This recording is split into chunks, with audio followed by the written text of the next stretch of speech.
Ang mabuting balita ng Panginoon ayon sa aklat ni Isaias.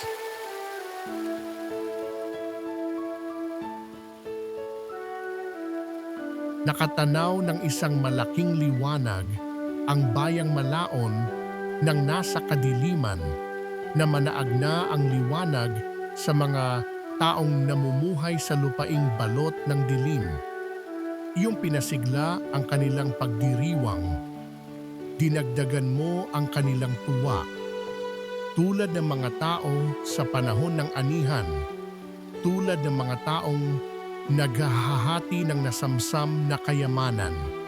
Nilupig mo ang bansang umalipin sa iyong bayan tulad ng pagkalupig sa hukbo ng Madian. Binali mo ang panghambalos ng mga tagapagpahirap sa kanila, sapagkat ang panyapak ng mga mandirigma, ang lahat ng kasuutang tigmak sa dugo ay susunugin. Sapagkat ipinanganak para sa atin ang isang sanggol na lalaki. Ibinigay ang isang anak sa atin at siya ang mamamahala sa atin.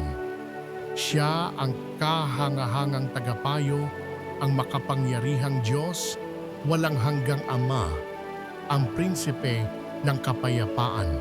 Malawak na kapangyarihan at walang hanggang kapayapaan ang ipagkakaloob sa trono ni David at sa kanyang paghahari, upang matatag ito at papanatilihin sa katarungan at katwiran ngayon at magpakailanman.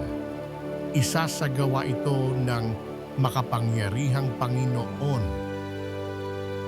Ang mabuting balita ng Panginoon